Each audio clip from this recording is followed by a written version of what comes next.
Hi there, and welcome to the second installment in the series where I read books that inspired classic movies, watch the corresponding film adaptations, and decide which is better.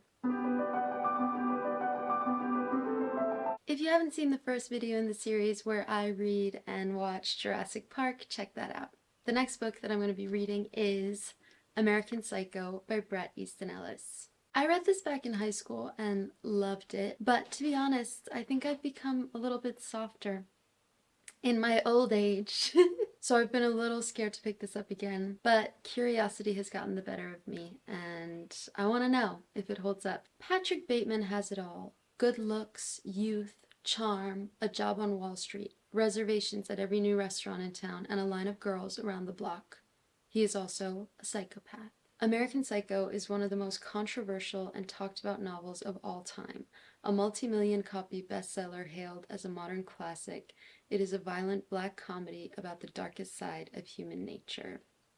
So that's what we're getting ourselves into. And I almost never read introductions to books, but I did this time. It's written by Irvine Welsh. I was quite interested in some of the things that he had to say, especially this bit.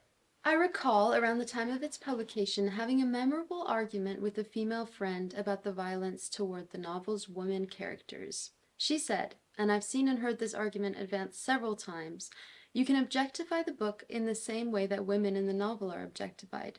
As a male, it has no cultural currency with you.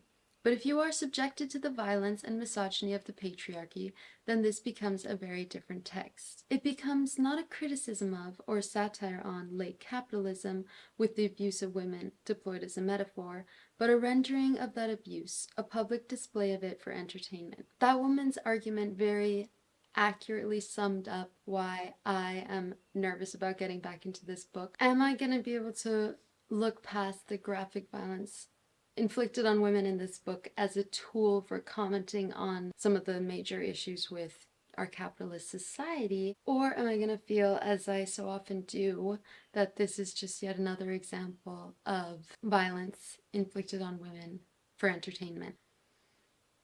As a starting point, I'm not super impressed that this introduction defending the portrayal of women in this novel is also written by a man. But what draws me to reading and watching this is that the film is directed by a woman. Oh, thank God. So I think it's going to be a very fascinating experience.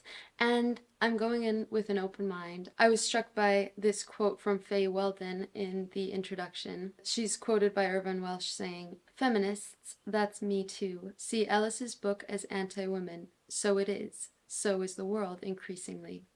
So I am going to go in with an open mind. And an open heart.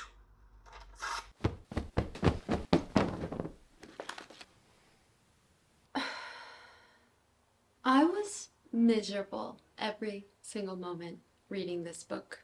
And let me tell you why. It was just beyond awful to be stuck inside the mind of this horrible, horrible person. There were things in the beginning that I liked about this book. You get the psycho vibes of this person immediately from the way he describes people and the way he names every single brand that every single person is wearing, and the way he describes, with no paragraph breaks, every single expensive name brand item in his apartment. There were other things I really liked, like the way all his gross finance bro friends couldn't tell each other apart, would call each other by the wrong names, would just go along with that, and how unbelievably shallow they were. That all came through really well, I thought.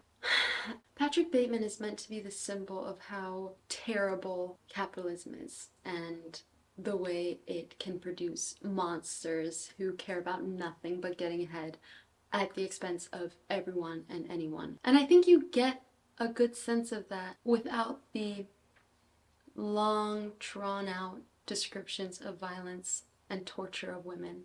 I don't understand. I was very disturbed, quite frankly. And I know that there are people who will say, if you don't like American Psycho, you just don't get it. You're the one who doesn't get it. How do you like them apples? In the introduction, Irvine Welsh pretty pompously writes this. Da da da da. Everything within the novel is completely constructed based on the culture surrounding the time during which the book was written. This obvious truism is only worth restating as many people still childishly insist upon confusing protagonists with their authors.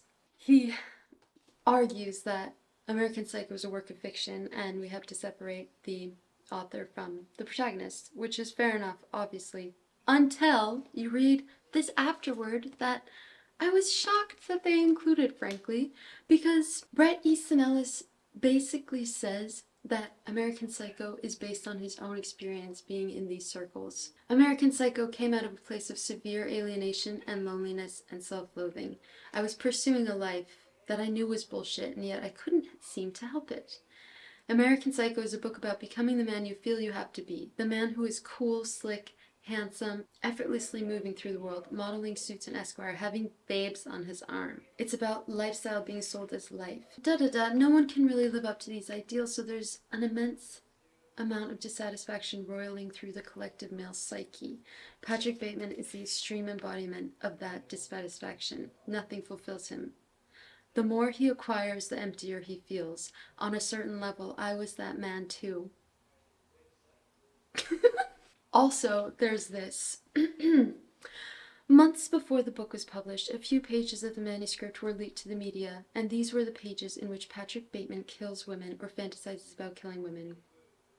The critics who read these pages naturally assumed they were representative of the whole book, so a lot of outraged reviews and editorials started appearing. And keep in mind, these weren't right-wing conservatives attacking me. These were well-meaning liberals, primarily feminists. I wasn't a misogynist when I wrote the book, but the unearned feminist hysteria briefly turned me into one. Again, I don't understand why that afterword was included, because all it did was enforce this view I had that there's something sinister behind his choice to include these very long graphic descriptions of torture of women. I wasn't a misogynist when I wrote, but this turned me into one. Obviously, I don't condone anyone sending anyone death threats. I don't think anyone should ever do that. But the fact that their reaction turned him into a misogynist, that he's happy to admit that, instead of, oh, yeah, it made me reflect on, how this could impact people. That is just such a red flag to me. Another thing Irvin Welsh writes is, violent scenes will be upsetting to people who are sensitive or lack the ability to abstract themselves from them. Yet they are absolutely essential in American Psycho. Are they? I just so disagree with that, because I think everything that Bret Easton Ellis was trying to convey about this lifestyle and, again, like the sinister underbelly of wealth and the byproducts or main products of capitalism were conveyed perfectly fine without page after page of gratuitous violence. I don't believe it. Anyway, I don't want to go on for too long about this. I wouldn't say I'm excited to watch the movie, but I am intrigued to see how a woman interprets this, adapts it, directs it, whatever. And of course, I'm not opposed to a lively discussion about this book. If you're a woman who loves this book, I would love to know why. Please tell me in the comments. And if you're a man who's obsessed with this book, please stay away from me.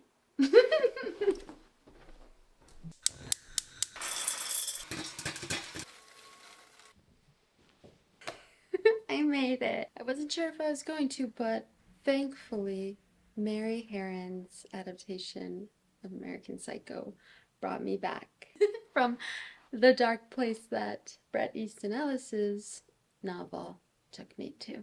I found out that American Psycho is not only directed by a woman, Mary Herron, but it's written by two women, Mary Herron and Guinevere Turner. Me and them, we're just on the same page. I feel like they agreed that the themes that American Psycho is trying to convey can be conveyed without gratuitous violence.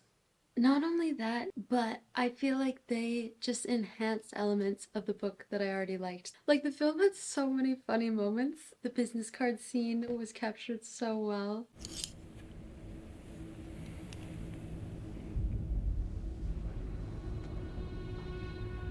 that subtle off-white coloring. The tasteful thickness of it. Oh my God. It even has a watermark.